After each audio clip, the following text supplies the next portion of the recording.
സുഹൃത്തുക്കളെ, നമ്മൾ ശശി അണ്ണൻ്റെ കൃഷിയെ ശശി അണ്ണ ഇപ്പം ഇവിടെ എന്തൊക്കെ കൃഷിയാണ് നമ്മളിപ്പം ചെയ്തിരിക്കുന്നത്? ഞാനിപ്പോൾ വെറ്റിലക്കൊടി, പയറ്, പാവല്, പടവലം, സലാഡ്, നാടൻ വെണ്ട, തൊണ്ടൻ പച്ചമുളക്, ഇത്രയും കൃഷി ചെയ്തിട്ടുണ്ട്. ഇതിപ്പോൾ എത്ര നാളായി ഈ കൃഷി എണ്ണം തുടങ്ങിയിട്ട്? ഞാൻ കൃഷി തുടങ്ങിയിട്ട് 55 വർഷമായി. 15ാമത്തെ വയസ്സിൽ തുടങ്ങിയതാണ്. ഇതുവരെ വലിയ മുടക്കമില്ലാതെ എപ്പോഴും 10 മൂട് പയറെങ്കിലും കാണും. പിന്നെ വെറ്റിലക്കൊടി 92-ലാണ് കൃഷി തുടങ്ങിയത്. അത് ഞാൻ എൻ്റെ സ്ഥലം കുറ്റ്യാണിയിലാണ്. കുറ്റ്യാണി ജംഗ്ഷനിൽ ആ റോഡ് സൈഡ് ആ ജംഗ്ഷനിൽ തന്നെ ഞാൻ 5 കൊടി വെച്ച് അവിടെ മുതൽ തുടങ്ങിയതാണ്. എന്നിട്ട് ഇവിടെ 2005-ൽ ഇവിടെ വന്ന് ഇവിടെ വന്നുകൊണ്ട് തന്നെ വെറ്റിലക്കൊടി ആദ്യം ഫസ്റ്റ് കൃഷി തുടങ്ങി. ഇപ്പോഴും മുടങ്ങാതെ അത് ഇപ്പോൾ ഉണ്ട്. വളരെ കുറച്ചേ ഉള്ളൂ, എന്നാലും 10-30 കെട്ടി കിട്ടത്തക്ക 3 തോട്ടം കൊടിയുണ്ട്. ഇപ്പോൾ ഒരു തോട്ടം കൂടി വെച്ചിട്ടുണ്ട്. അങ്ങനെ വെറ്റിലക്കൊടിയാണ് എനിക്ക് ഏറ്റവും മെയിനായ കൃഷി. പിന്നെ പച്ചക്കറി എന്ന് പറയുന്നത് മുടങ്ങാതെ ഇതുവരെ മുടങ്ങാതെ കാണും. ഇപ്പം ഞാൻ ഈ ഓണം പ്രമാണിച്ച് ഈ സ്ഥല സൗകര്യം കിട്ടിയപ്പം കുറച്ച് കൂടുതലങ്ങ് നട്ട്. അങ്ങനെ എനിക്കിപ്പം ഉള്ളൂർ വില്ലയിലുള്ള കൃഷിഭവൻ്റെ കീഴിലുള്ളതിൽ ഏറ്റവും നല്ല കർഷകർ എന്നുള്ള അവാർഡ് എനിക്ക് തന്നെ കിട്ടി. അങ്ങനെയാണ് മുന്നോട്ട് പോകണം. ഇനിയും തുടർച്ചയായിട്ട് മരിക്കുന്ന കാലം വരെ കൃഷി ചെയ്ത് ജീവിക്കണമെന്നുള്ള ഒരാഗ്രഹമാണ്. വേറെ ഒരു സമ്പാദ്യമൊന്നുമില്ല. സ്വന്തമായിട്ട് 3 സെന്റ് സ്ഥലമുള്ള ആരെങ്കിലും ഇതുപോലെ ഭൂമി തരും, അതിൽ കൃഷി ചെയ്യും. വേറെ ഒരു സമ്പാദ്യം കൃഷി ചെയ്ത് ഞാൻ ഒന്നും സമ്പാദിച്ചില്ല. ഒരു ലോൺ പോലും കൃഷിക്ക് വേണ്ടി എടുത്തിട്ടില്ല. ആരും സഹായിക്കാനില്ല, സഹായിച്ചിട്ടുമില്ല. സ്വന്തമായി എല്ലാ നാടും വിൽക്കും. ജോലിക്ക് ആരെ അത്യാവശ്യം ജോലിക്ക് ആളെ നിർത്തും, അവർക്കുള്ള ശമ്പളം കൊടുക്കും. ബാക്കി നമ്മുടെ കാര്യങ്ങളെല്ലാം ഭംഗിയായിട്ട് നടന്നുകൊണ്ട് പോകും. പിന്നെ ദൈവത്തിൻ്റെ ഒരു ഭാഗ്യം കൊണ്ട് ശരീരസുഖമുണ്ട്. ഇതെല്ലാം അധ്വാനിക്കണമുണ്ട്. ശരീരത്തിന് വേറെ മാരമായ രോഗങ്ങൾ അങ്ങനെ ഒന്നുമില്ല. അപ്പോൾ ഈ നമ്മൾ കൃഷി നമുക്ക് ഒന്ന് ആദായം തന്നെ അവർ നമ്മൾ സപ്പോർട്ടെങ്കിലും ചെയ്യാൻ വരുമോ എന്തെങ്കിലും? ഇല്ല, അങ്ങനെ അവർ ഈ ഇതേപോലെ ഓണമൊക്കെ ആകുമ്പോൾ വന്ന് നോക്കുമ്പോൾ ആരൊക്കെ കൃഷി ചെയ്തിട്ടുണ്ടെന്ന്. എനിക്ക് 2007-ൽ ഒരു അവാർഡ് എനിക്ക് ഇതേപോലെ തന്നത്. അതിനുശേഷം ഇപ്പോഴാണ് വന്ന് നോക്കാനും കൃഷി സ്ഥലം നോക്കാനും എന്നെ വിളിച്ചത്. എനിക്കിങ്ങനെ അംഗീകാരം തരാൻ സാധിച്ചത്. അതല്ലാതെ ഒരു കൃഷിഭവനിൽ നിന്ന് ആരും വന്ന് നോക്കുപോലും ഇല്ല. നമ്മുടെ തിരിഞ്ഞു പോകില്ല. നമ്മുടെ സ്വന്തം പുരയോടായിരുന്നെങ്കിൽ നമുക്ക് കൊണ്ടുവച്ചിട്ട് ഓണൊക്കെ എടുത്ത് വലിയ രീതിയിൽ പോകാമായിരുന്നു. നമുക്ക് സ്വന്തമായിട്ട് 3 സെന്റ് സ്ഥലമേ ഉള്ളൂ. അതാണ് ഈ പാട്ടത്തിന് അല്ലെങ്കിൽ പാട്ടമായിട്ട് തന്ന അവര് ഒരു കരഞ്ഞ രസീതൊക്കെ തന്ന് മനസാക്ഷി കാണിക്കാനുള്ള താല്പര്യം ഇതൊന്നും അതൊന്നും ഇപ്പോൾ ചോദിക്കണമെന്ന് തെറ്റാണ്. കാരണം അവരെ വസ്തുവിന്റെ കരഞ്ഞ രസീതെന്ന് ചോദിക്കുമ്പോൾ അവർ പലതും ചിന്തിക്കും. അതുകൊണ്ട് അതിനൊന്നും ഞാൻ പോയിട്ടില്ല, പോവുകയില്ല. എനിക്ക് ഞാൻ ഭൂമി എവിടെ വേണം നട്ടോളാൻ പറയും, കൃഷി തൊള്ളാൻ പറയും. അല്ലാതെ മറ്റേ വേറെ ഒന്നും കിട്ടുന്നില്ല. ഇപ്പം യഥാർത്ഥം പറഞ്ഞാൽ ഇവിടെ ഒരുപാട് പേര് ഇവിടെ അറിഞ്ഞു വന്ന് ഇവിടെ വന്ന് അണ്ണൻ തൂക്കി കൊടുക്കാറുണ്ട്. ഞാൻ ഇവിടെ മലക്കറി ഉണ്ടെങ്കിൽ ഇവിടെ വരുന്നവർക്ക് കൊടുത്തു പോയിട്ട് ബാക്കിയെ ചന്തയെ കൊണ്ടുപോകും. ആര് വന്നാലും ആ സമയം കൂടി നോക്കും. രാവിലെ ഞാൻ നമ്മുടെ ജോലിയൊക്കെ കടുത്ത ജോലി ചെയ്തോണ്ടിരിക്കണമെങ്കിൽ പറഞ്ഞില്ലെന്ന് പറയും. കാര്യം പയറൊക്കെ അടക്കാൻ ഒരുപാട് സമയമാണ്. അത് ഞാൻ രാവിലെ പയറൊക്കെ അങ്ങ് അടക്കുള്ളൂ. വൈകുന്നേരത്ത് വന്ന ആർക്കും കൊടുക്കില്ല. അത്യാവശ്യക്കാർ വന്ന് കേട്ടാൽ കൊടുക്കും. അപ്പൊ നമുക്ക് ഈ അണ്ണന്റെ ഫോൺ നമ്പറും കൂടെ ഇവിടെ ഉള്ള കടവക്കോട്ടുള്ളവർക്കും കലമ്പള്ളിയിലുള്ളവർക്കും ഒക്കെ പയർ വല്ലതും വേണമെങ്കിൽ, അല്ലെങ്കിൽ ഈ പയറല്ല ഈ ഇത്രയും ഒരുപാട് ഐറ്റംസ് ഒക്കെ നിൽക്കില്ലേ, അപ്പൊ നമുക്ക് അവർക്ക് വേണമെങ്കിൽ അണ്ണനെ വിളിച്ചിട്ടൊക്കെ വരട്ടല്ലേ? ഓണം ആകുമ്പോ ഇത് ഇപ്പൊ നടക്കുന്നൊക്കെ ഓണം കഴിയുമ്പോൾ ഉടനെ തീരും. അടുത്ത പരുവം ഇപ്പൊ നട്ടു തുടങ്ങി.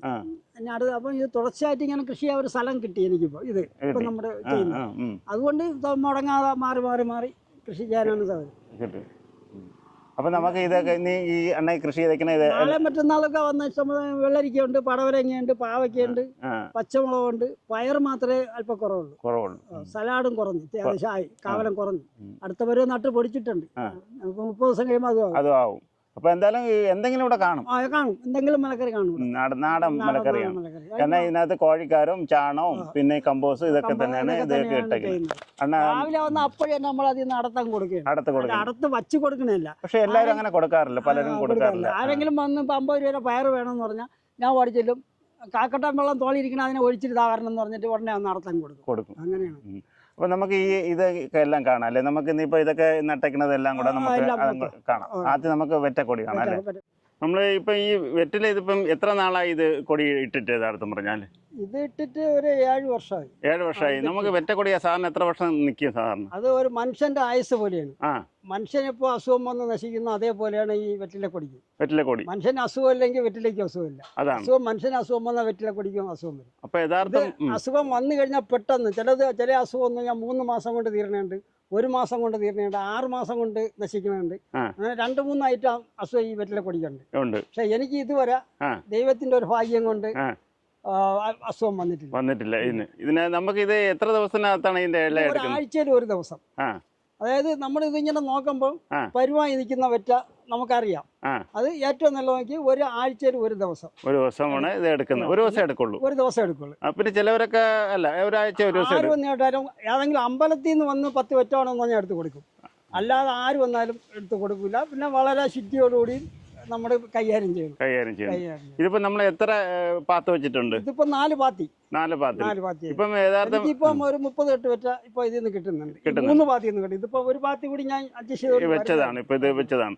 പിന്നെ നമുക്ക് ഇപ്പം നമുക്ക് ഒരു കെട്ടുന്ന 100 എണ്ണം അല്ലേ? 100, 120 ഒക്കെ വയ്ക്കും. 120 വയ്ക്കും. ഇപ്പം 150 രൂപ വിലയുണ്ട്. ഇപ്പൊ 150 വില. 200, 225 ഒക്കെ ഉണ്ടായിരുന്നു. ഇപ്പൊ 150 രൂപ വിലയുണ്ട്.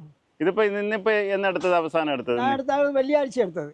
ഇനി വരുന്ന വെള്ളിയാഴ്ച എടുക്കും. ഈ വെള്ളിയാഴ്ചയാണ് ഇത് സാറിന് എടുക്കുന്നത്? അത് ഈ ചന്തയുടെ പോകാൻ വേണ്ടിയാ. ശനിയാഴ്ചയാണ് പോത്തങ്കോട് ചന്ത. അപ്പം വെള്ളിയാഴ്ച എടുത്ത് രാവിലെ എടുത്ത് വൈകുന്നേരത്തിനകത്ത് അടുക്കി കെട്ടി മറ്റേ വാഴയിലയിൽ പൊതിഞ്ഞ് ചന്തയ്ക്ക് കൊണ്ടുപോകും. 2:30-3 മണിയാകുമ്പോൾ ചന്തയിലെത്തും. ഇത് യഥാർത്ഥ ആരാണ് അവിടെ വന്ന് എടുക്കുന്നത്? വലിയ കച്ചവടക്കാരുണ്ട്. പല സ്ഥലങ്ങളിലും കൊണ്ടുവന്ന് വിൽക്കുന്ന കച്ചവടക്കാരുണ്ട്. അവര് വന്ന് ഒരുമിച്ച് അങ്ങ് എടുക്കും. വില പറയും. എല്ലാരും കൊണ്ട് നിരത്തി വയ്ക്കും. അതിന് ഏറ്റവും നല്ല വിലയ്ക്ക്, ഏറ്റവും നല്ല വെറ്റയ്ക്ക് ഏറ്റവും നല്ല വില കിട്ടും. അങ്ങനെ വില പറഞ്ഞു. അപ്പൊ യഥാർത്ഥം പറഞ്ഞാൽ അവിടെ എല്ലാ ദിവസവും കച്ചവടം നടക്കത്തില്ല. അതായത് ഒരു ദിവസം എല്ലാവരും ഒരു ദിവസം ചന്ത ദിവസമാണ് ഏറ്റവും കൂടുതൽ കൊണ്ടുവരുന്നത്.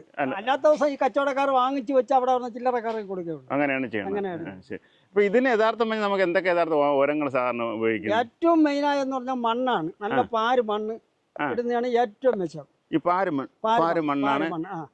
അത് കഴിഞ്ഞാൽ ചാമ്പല്, ചാണകപ്പൊടി, കോഴിക്കാരം, തോല്. ഇതിന്റെ മൂട്ടിൽ എപ്പോഴും ചവറുണ്ടായിരിക്കണം. ഇതിന്റെ വേരില് വെയിലടിക്കാൻ പാടില്ല. വെയിൽ അടിക്കുമ്പോൾ വേരുണങ്ങുമ്പോൾ അതിന് അത്രയ്ക്കും വെറ്റ ചെറുതായിക്കൊണ്ടിരിക്കും. മറ്റേ മൂട്ടിൽ ചവറും മണ്ണും വളവും ഉണ്ടെങ്കിൽ കറക്റ്റാ നല്ല വെറ്റ കിട്ടിക്കൊണ്ടിരിക്കും. ഏറ്റവും നല്ല വിലയ്ക്ക് വിൽക്കുകയും. ഇതിനെ നമുക്ക് ഇതിനെ ഏത് നമ്മൾ ഇതിവിടാണ് ഇതിനടുത്ത് തണ്ട് വിൽക്കാറുണ്ട്? യഥാർത്ഥം വിൽക്കാറുണ്ട്. ഇപ്പൊ ഒരാളിന് ഒരു 500 മൂട്, ഞാൻ 200 മൂട് ഇതിൽ നിന്ന് മുറിച്ച് കൊടുത്തതേ ഉള്ളൂ. അത് പൊടിപ്പിച്ച് കൊടുത്താൽ അവര് കട്ട് ചെയ്തോണ്ട് പോയി. അവര് കൊണ്ട് പൊടിപ്പിച്ചോളൂ. അവര് തന്നെ കട്ട് ചെയ്തോണ്ട് പോവോ? ഞാൻ കട്ട് ചെയ്ത് കൊടുത്ത് അവര് അത് വിലക്കാണ്? വിലക്ക് തന്നെ. എത്ര രൂപയാണ്? ഒരു 100 പലരും പല രീതിയിൽ വാങ്ങിക്കും. ചിലർ വാങ്ങിക്കില്ല. ചില ഈ വെറ്റയ്ക്ക് വില കൂടുന്ന സമയത്ത് ഇതിന്റെ വള്ളി അറുത്ത് കൊടുക്കത്തില്ല. ഏറ്റവും വെറ്റയ്ക്ക് വില കുറയുന്ന സമയത്ത് ഇതിന്റെ മണ്ട ഇത് അറുത്ത് കൊടുക്കും. ഇതിപ്പോ ഞാനിത് ഇങ്ങനെ അരഞ്ഞു കിടന്ന് ഇതിനെ ഒന്ന് വൃത്തിയാക്കാൻ വേണ്ടിയിട്ട് കുറച്ച് കട്ട് ചെയ്ത് ഒരാളിന് ചോദിച്ച് അങ്ങനെ കൊടുത്തത്. പിന്നെ ഒരിക്കൽ ഞാൻ ഇത് മൊത്തം മുറിച്ച് ശാന്തിഗിരി ആശുപത്രി കൊണ്ട് കൊടുക്കുന്നു. അവരിത് വാങ്ങിക്കും. ഇതിന്റെ കട്ട് ചെയ്ത് നമുക്കിതിപ്പോ വേണ്ടെന്നുണ്ടെങ്കിൽ മൂട് തറുത്ത് അവിടെ കൊണ്ട് കൊടുത്താൽ അവർ മൊത്തം തൂക്കി കിലോയ്ക്ക് ഇത്ര രൂപയെന്ന് വെച്ച് തൂക്കി അവരെടുക്കും. അങ്ങനെയും കൊണ്ട് കൊടുത്തിട്ടുണ്ട്. അപ്പൊ നമ്മളിപ്പോ യഥാർത്ഥം പറഞ്ഞാൽ അണ്ണ എല്ലാത്തിലും, അതായത് ഇപ്പൊ ഞാൻ പടവലങ്ങ, പാവല്, പിന്നെ അപ്പുറത്ത് മുളക്, പയറ് ഇതൊക്കെ വെച്ചിട്ടുണ്ട്. ഇത് യഥാർത്ഥം ഇന്നൊക്കെ വെള്ളം ഒഴിക്കുക അണ്ണ? വെള്ളം ഞാൻ ഇപ്പം എല്ലായിടത്തും വെള്ളം ഒഴിക്കുന്നത് മോട്ടർ, അല്ലെങ്കിൽ തോളിൽ കാക്കട്ടയ്ക്കാൻ പോരുന്നത്. ഇപ്പൊ കഴിഞ്ഞ മാസം വരെ ഞാൻ കാക്കട്ടയ്ക്കാൻ പോരുന്നത്. അതായത് കപ്പിയും അവിടെയാണെങ്കിൽ അപ്പുറത്തെ പണി കപ്പിയും കയറോട്ട് തോട്ടയിൽ നിന്ന് കോരി കാക്കട്ടയിൽ ഒഴിച്ച് അതിനെ എടുത്തുകൊണ്ടാണ് പോകുന്നത്. ഒരു ദിവസം കോരുമ്പോൾ ഒരു 70 കാക്കട്ട വെള്ളം എൻ്റെ തോളിൽ. നല്ലൊരു മുഴയൊക്കെ ഉണ്ട് എൻ്റെ തോളിൽ. അത്ര കാര്യം 15 വയസ്സ് കാച്ചത്. അതിപ്പോ 2 ദിവസം ഒരാഴ്ച കൊണ്ട് ഇത്തിരി കുറവുണ്ട്. കാര്യം വെള്ളം ഒഴിക്കുന്നില്ല, മഴയുള്ളതുകൊണ്ട്. അല്ലെങ്കിൽ ഇത് കാര്യം വലിച്ചു ചെയ്ത് വയ്ക്കും. നമ്മൾ വെയിറ്റ് കൂടുതൽ എടുക്കാം. കാക്കട്ട ഉണ്ട്, തൈര കാക്കട്ട വാങ്ങിച്ചു വെച്ചിട്ടുണ്ട്. അതിലാണ് വെള്ളം കോരുന്നത്. ഈ മലക്കറിക്കൊക്കെ എന്ന് പറഞ്ഞാൽ ഈ ഓസ് വെച്ച് അടിച്ചാൽ അതിന്റെ മൂടൊക്കെ ഇളകി പോകും. കാക്കട്ട ാകുമ്പോൾ നമുക്ക് പതുക്കെ കാല് വെച്ച് കുറേശ്ശെ ഒഴിച്ചു കൊടുക്കും. അതാണ് ഏറ്റവും നല്ലത്. ആദ്യം മുതൽ അങ്ങനെയാണ് ശീലിച്ചത്. പണ്ടൊക്കെ പാളക്കാക്കോട്ടായിരുന്നു. 3 പാള വീതം വെച്ച് കോട്ടി ഒരെണ്ണം ഉണ്ടാക്കി അങ്ങനെ 6 പാളയിൽ അതായിരുന്നു. ഇപ്പൊ അതൊന്നും കോട്ടാനും ആരും ഇല്ല, എല്ലാരും മരിച്ച്. ഇപ്പം നാട് വികസനം വന്നപ്പം തയ്യാറാക്കാക്കോട്ട് ഇറങ്ങി. അപ്പൊ നമുക്ക് നീ അടുത്ത സ്ഥലത്തോട്ട് പോവാം. നമ്മൾ ഇപ്പം ഇതിപ്പോ പടവലങ്ങയല്ലേ ഇതിനകത്ത് വെച്ചിരിക്കുന്നത്? സലാഡ്. ഈ ആദ്യം വെച്ചത് പടവലങ്ങ. ഇതിന് ഇത് യഥാർത്ഥം പറഞ്ഞാൽ നമ്മള് തൈ വീട്ടിൽ നിന്ന് അല്ല, ഞാൻ വിത്ത് കാർഷികളയിൽ പോയി വെള്ളയാണി കാർഷികളയിൽ പോയി വാങ്ങി കൊണ്ടുവന്നതാണ് ഈ വിത്ത് പടവലവും സലാഡ്. ഈ വിത്തിടുന്ന കൂട്ടത്തിൽ നമുക്ക് എന്താണ് അതിന്റെ അടിസ്ഥാനമായിട്ട് വളം ഇടുന്നത്? കോഴി വളമാണ്. വിത്തിട്ട് പൊടിച്ചതിന് ശേഷം 2 ഇല വരുമ്പോൾ നമ്മുടെ കോഴി വളം ഇടും. അങ്ങനെയാണ് പിന്നെ ഇത് കിളച്ച് വെച്ച് പിന്നെ ചാണകം വയ്ക്കും. അങ്ങനെയാണ് ഏറ്റവും മുകളിലാണ് ഈ ചവിറ്റ് വളം വെച്ചത്. അപ്പം കൂടുതൽ വേറെ മുകളിലോട്ട് വരാതിരിക്കാൻ, വന്ന് വെയിൽ കൊള്ളാതിരിക്കാൻ വേണ്ടി ചവിറ്റ് വളം വാരി വെച്ചു. അപ്പൊ ഇതിന്റെ ഇടയിൽ നിന്ന് പൊടിക്കാത്തോണ്ടാണ് നമ്മൾ ഈ പാവലും കൂടി ഇട്ടത്. പാവലും പിന്നെ സലാഡ് വെള്ളരിയും കൂടെ ഇടയ്ക്കുള്ളത് പൊടിക്കാത്തോണ്ടാണ്. പിന്നെ ഇത് കോർപ്പറേഷന്റെ ഇതാണല്ലേ? കോർപ്പറേഷന്റെ വളമാണ്. ഇത് ഇതിന് നമുക്ക് പൈസയൊന്നും കൊടുക്കണ്ട. അവർക്ക് എന്തെങ്കിലും കാപ്പി പിടിക്കാൻ കൊടുക്കും, വണ്ടിയിൽ ഇവിടെ കൊണ്ടുതരും. അത്രേ ഉള്ളൂ. ശരി.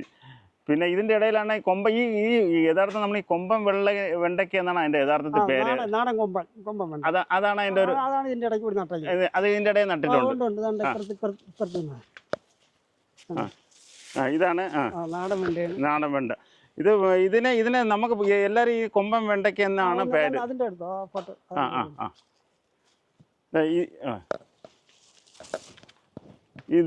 ഇതിന്റെ കൂടെ ഇട കൃഷിയായിട്ട് ചെയ്യണതാണല്ലേ?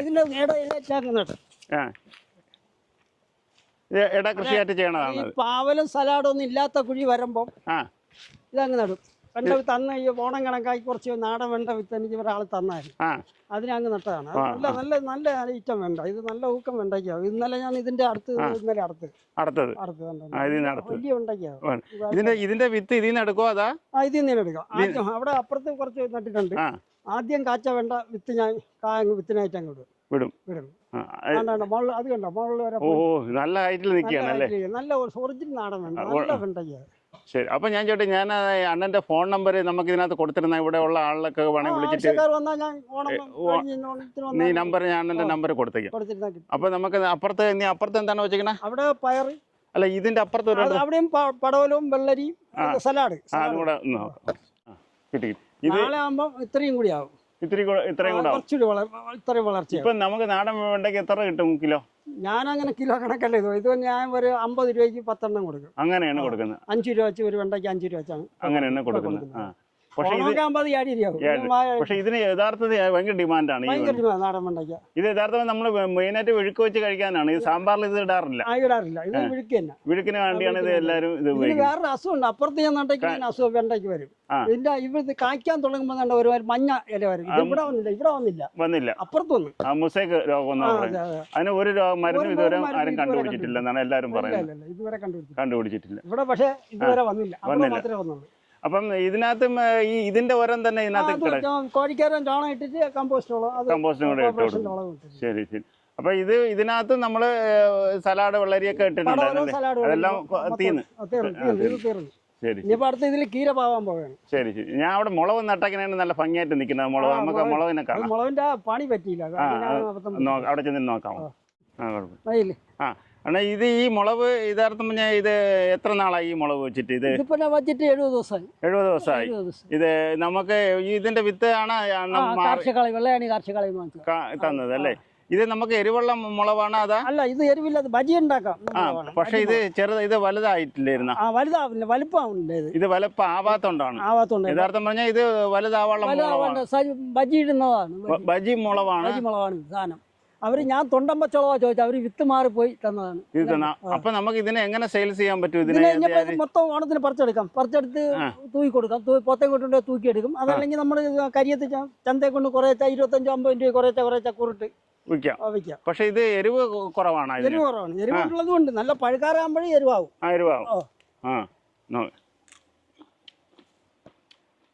പിഞ്ചായിരിക്കും പറിച്ചത്. എരിവുണ്ട്, അത്യാവശ്യം എരിവുണ്ട്. അതാണ് ഈ ബജിക്ക് എടുക്കുന്നത്. ബജിക്ക് ഇത്ര എരിവ് വരൂല. ഇത്ര എരിവ് കിട്ടില്ല. ഇതിപ്പോ നല്ല അത്യാവശ്യം എരിവുണ്ട്. മുറ്റിയായ എരിവ് കിട്ടും. കുറച്ചുകൂടി വളഞ്ഞാലേ ഇതിനകത്ത് അത്രയും നല്ലോണം. പക്ഷെ നമ്മളെ എല്ലാത്തിനും നല്ലവണ്ണം പിടിച്ചിട്ടുണ്ട്. ഇഷ്ടം പോലെ കിടപ്പുണ്ട്. പക്ഷെ വലിപ്പമില്ല. വലിപ്പമില്ല. നല്ല ഇഷ്ടം പോലെ കായ്ക്കുന്നല്ലേ? ഇഷ്ടം പോലെ. പക്ഷെ ഇതിന്റെ യഥാർത്ഥ രീതിയിൽ വളർന്നതൊന്നും ഇല്ല. ശരിക്കും വളർന്നതൊന്നുമില്ല. ഒരു മൂടും കിട്ടിയില്ല. നമ്മള് ഇതിന്റെ യഥാർത്ഥ ഇത് കിട്ടിയിട്ടില്ല അല്ലേ? അത് ഇതിനെ ഞാൻ ചെയ്തതിന്റെ വളക്കുറവ് കൊണ്ടും അങ്ങനെ സംഭവിക്കാം. കാര്യം ഇതിനപ്പുറത്ത് കുറച്ചുകൂടി അകലം വേണം. നമ്മൾ നടന്ന് ഇതാണ്ട് അടുത്ത് പോയി.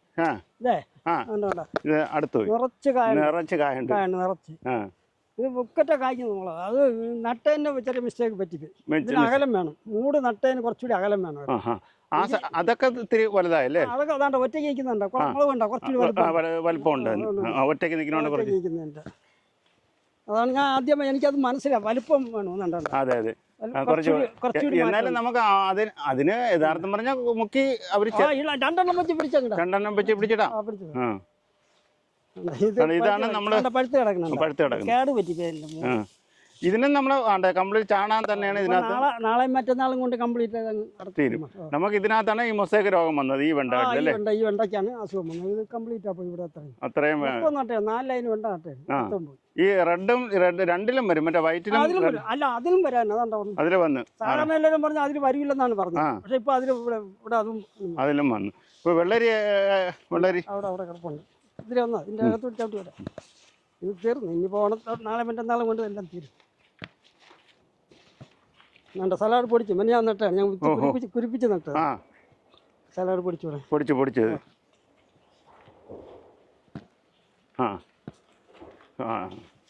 ഇതിപ്പോ വിത്തിനിട്ടേക്കണത് എടുക്കാനിട്ടേ നാളെ മറ്റന്നാൾ അടക്കാൻ പരിവായി കിടക്കണം. നല്ല പരിവായി കിടക്കണം അല്ലേ? ഇത് എനിക്ക് തോന്നുന്നത് എത്ര കിലോ വരും ഇത് ഏറ്റവും നല്ല അല്ലേ? 3-3.5 കിലോ വരും. ഇപ്പൊ നമുക്ക് വെള്ളരിക്ക് എത്ര വില ഉണ്ടാ? ചീപ്പർ ഇനി നാളെത്തോളം കൂടി കഴിഞ്ഞ് വ്യാഴവും വെള്ളിയുമാണ് വില വയ്ക്കുന്നത്. ഇതിപ്പോ എത്ര ദിവസം കിടക്കും ആ സാധനം? ഇതിപ്പോ നാളെ മറ്റന്നാളും കൂടി കിടക്കും. കുഴപ്പമില്ല. അപ്പൊ രാവിലെ എല്ലാം അടുത്ത് തുറക്കാം. രാവിലെ മുളക് ബാക്കി വന്ന തൈ ഞാൻ ഇവിടെയൊക്കെ കാച്ചു തുടങ്ങി. മുളക് നിൽക്കണാണ് ഒരു രസം തന്നെ. ഇങ്ങനെയല്ല, കുറച്ചുകൂടി അകലവും വേണമായിരുന്നു. മണ്ണിളക്കും. ഇത് മണ്ണിളക്കമില്ല. ഞാൻ ഈ ജാസിബിക്ക് അവർ മണ്ണ് അടിച്ചത് കൊണ്ട് അടിയിൽ ഇളക്കം കാണുമെന്ന്. പക്ഷെ അടിയിലോട്ട് ഇളവിയിട്ടില്ല. അത് അവര് ടിപ്പർ കയറ്റി ഇറക്കിയതാണെന്നാണ് തോന്നുന്നത്. ഇനി കളയ്ക്കുമ്പോൾ ഇത് അതനുസരിച്ച് കളയും. ഇനിയിപ്പോ അടുത്ത് ഈ മുളകിന്റെ വിത്ത് കുറച്ചുണ്ട്. അത് പാവി അടുത്ത് നല്ല രീതിയിൽ കുറച്ച് കൃഷി ചെയ്യണം. മുളക് നല്ലോണം പിടിക്കും ഈ മണ്ണിൽ. കുഴി പാത്തി പോലെ എടുത്ത് എനിക്ക് തോന്നുന്നു ഇന്ന് ഇതിനകത്ത് മുളക് പിടിക്കും. ഇപ്പൊ കാച്ചു നിൽക്കണ കുഞ്ഞി അടുത്ത് വീണ്ടും ഇതേപോലെ വരും. ഇത് കുരുടായി പോയി. അത് കായ്ക്കില്ല. ഇതേപോലെയുള്ളത് നല്ല മുളക് കായ്ക്കും. ഇതും കുരുടായി പോയി. അടുത്ത് മാറ്റിയാ കായ്ക്കും.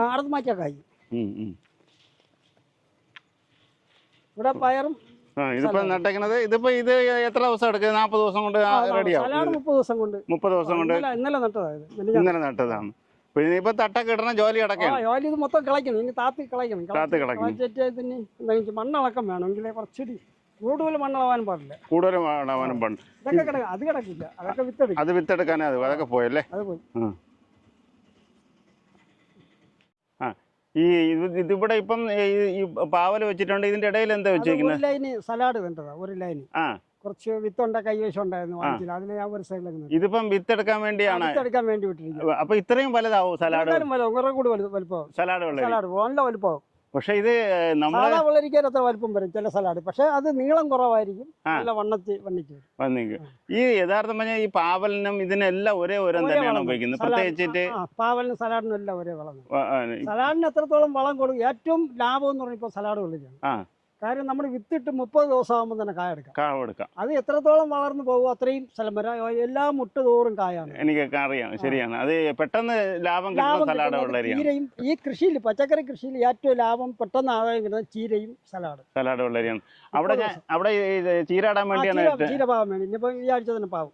ഓണത്തിനും പാവും. ഇപ്പൊ നമ്മ പാവലിന് ഇപ്പം ഇവിടെ യഥാർത്ഥത്തിൽ നമുക്ക് ഇപ്പൊ എത്ര വില ഉണ്ടല്ലോ? ഇപ്പൊ 70 വരെയാണ് ഉള്ളത്. ഇതിനകത്ത് കംപ്ലീറ്റ് കമ്പോസ് കൊണ്ട് ഇട്ടത് തന്നെ ഇതൊക്കെ കൊണ്ടിട്ടേണ്. പിന്നെ നമ്മളപ്പോ അപ്പുറത്ത് ഇതിപ്പം എത്ര മൂട് ഏകദേശം വെച്ചിട്ടുണ്ട് ഈ പാവല്? 70 മൂടുണ്ട്. പിന്നെ അപ്പുറത്താണ് നമ്മള് പയർ ഇട്ടേക്കുന്നത് അല്ലേ? പയർ കുറച്ചേ ഇട്ടുള്ളൂ. ബാക്കി അവിടെ പയർ ഉണ്ടായിരുന്നു. അത് തീർന്നുകൊണ്ട് പിന്നെ ഇവിടെ 5-6 വഴി ഓണം പ്രമാണിച്ചിട്ടതാണ്. ശരി. നമുക്ക് അതും പയറിന്റെ അടുത്ത് കൊണ്ടു. ഇത് പയർ എടുത്തു തുടങ്ങി. ഇപ്പൊ അടുത്ത് തുടങ്ങി. കുറച്ചുണ്ടായിരുന്നു. ഇതിപ്പം നാളെ മറ്റന്നാൾ നടക്കാൻ പരിപാടി. ഇത് 3 ദിവസത്തിലൊരിക്കൽ നമുക്ക് പയർ എത്രയാണ്? 1.5 എടുക്കാം. ഇന്നിപ്പോ നാളെ എടുക്കാനില്ല. നാളെ എടുക്കാനില്ല. മറ്റന്നാൾ. ഇതിപ്പോ നമുക്ക് എത്ര മൂട്? ഇപ്പം ഇപ്പൊ ഒരു 10-40 കൂടെ വരുള്ളൂ. 50 മൂട്. പയറിന് ഇപ്പം വില പയർ 60-70 രൂപ ഉണ്ട്. വില അത്ര കുറവാണ് അല്ലേ? അപ്പം ഇതിന്റെ യഥാർത്ഥം പറഞ്ഞാൽ ഇതിന്റെ മെയിനായിട്ട് നമുക്ക് ഈ കമ്പോസ്റ്റ് വളം ഇപ്പോഴും കിട്ടണതാണ് എപ്പോഴും കിട്ടണതാണ്? അവര് അവിടെ ഇതാവുമ്പോഴും അവർ ചോദിക്കും, വേണമെന്ന് ചോദിക്കും. കാണുമ്പോൾ നമുക്ക് അപ്പോഴും ആവശ്യം ഉണ്ടെങ്കിൽ പറഞ്ഞാൽ യഥാർത്ഥത്തിൽ തന്നെ ഗുണം ഉണ്ടായെന്ന് തോന്നിയിട്ടുണ്ടോ? ഗുണമുണ്ട്, കുഴപ്പമില്ല. ഗുണമുണ്ട്. നമുക്ക് ഇതേപോലെ മുകളിൽ വാരി വയ്ക്കുമ്പോൾ ഇതിന്റെ വേരൊന്നും മുകളിലോട്ട് വരില്ല, ചവിറ്റുവളം ആയതുകൊണ്ട്. അങ്ങനെ അടിയിൽ നമ്മൾ ചാണകവും കോഴിക്കാരും അസുഖം കൊടുത്തിട്ട് അതിന്റെ മുകളിൽ ഇതിനെ വാരി വെച്ച് കഴിഞ്ഞാൽ വെള്ളം അടിക്കുമ്പോൾ മൂട് പുറത്ത് വരില്ല. അങ്ങനെയൊക്കെയുള്ള ഉപയോഗമുണ്ട്. ഒന്നുമില്ല. ഇതാണ് അത് കംപ്ലീറ്റ് ഞാൻ കണ്ടു. ഇന്നാളെ വന്നപ്പോൾ ഇവിടെ അത്രയും ഇട്ടേക്കണ ഞാൻ കണ്ടു. എനിക്ക് അവര് 13 ചാക്ക് കൊണ്ട് തന്നു. 13 ചാക്ക് കൊണ്ട് തന്നു. ഇത് നമ്മൾ മണ്ണിലോട്ട് അങ്ങ് അലിഞ്ഞ് പോവോ? അലിയില്ല. ഇതിങ്ങനെ തന്നെ കിടക്കും. ഇനിയിപ്പോൾ അടുത്ത് നമ്മൾ ഇത് കൃഷി ചെയ്യുമ്പോൾ ഇപ്പൊ നമ്മള് ഇപ്പൊ ഇവിടെ നിൽക്കില്ലേ, ആ ഇപ്പുറത്ത് കുഴി വെട്ടും, ആ ഇതിന്റെ ഇടയ്ക്കിടയ്ക്കാണ് അടുത്ത് കുഴി വെട്ടുന്നത്. അപ്പൊ ഈ വളവും മണ്ണും കൂടി കളയ്ക്കുമ്പോൾ ഇതിനെ മമ്മട്ടിക്ക് ഇങ്ങനെ വലിച്ചെടുത്ത് ആ ഇതിന്റെ സൈഡിൽ വെച്ച് കൊടുക്കും. ഇതിന്റെ ഇടയ്ക്കാണ് ഇനി അടുത്തത് ഇടുന്നത്. അപ്പൊ ഈ തട്ട് പൊളിക്കണ്ട, തട്ട് പൊളിക്കണ്ട, വള്ളി മാത്രം എടുത്ത് കളഞ്ഞാൽ മതി. വള്ളി മാത്രം കാവലം തീരുമ്പോൾ കളഞ്ഞാൽ. സുഹൃത്തുക്കളെ, നമ്മളിപ്പോൾ കാണിച്ച വീഡിയോ ശശി അണ്ണൻ്റെയാണ്. ശശി അണ്ണ എന്ന് വെച്ചാൽ ഇടവക്കോട് കൗമാറക്കുണത്താണ് ഈ കൃഷിയെല്ലാം ചെയ്യുന്നത്. അതായത് നമുക്ക് ഈ ഇവിടെ ശ്രീകാര്യത്തും കല്ലമ്പള്ളി എന്ന് പറയും, അവിടെ കല്ലമ്പള്ളിയും ഈ ഐശ്വര്യനഗർ ഇതിൻ്റെ ഒരു ഇടയ്ക്കുള്ള ഒരു ഭാഗത്താണ് ഈ അണ്ണൻ കൃഷിയൊക്കെ ചെയ്യുന്നത്, ഈ കൃഷിയൊക്കെ ചെയ്തിരിക്കുന്നത്. ഈ ഇവിടെ വന്നു കഴിഞ്ഞാൽ നമുക്ക് ഈ ഒരുപാട് കുറേ നാടൻ പച്ചക്കറികൾ നമുക്ക് ഇവിടെ വന്ന് വാങ്ങിക്കാൻ കഴിയും. ആ അണ്ണൻ്റെ ഫോൺ നമ്പർ ഞാൻ കൊടുത്തേക്കാം. ഈ വീഡിയോ ഇഷ്ടപ്പെട്ടിട്ടുണ്ടെങ്കിൽ ഷെയർ ചെയ്യുക, ലൈക്ക് ചെയ്യുക, സബ്സ്ക്രൈബ് ചെയ്യുക. നമുക്ക് ഇതേപോലത്തെ വീഡിയോയുമായി ഇനിയും കാണാം.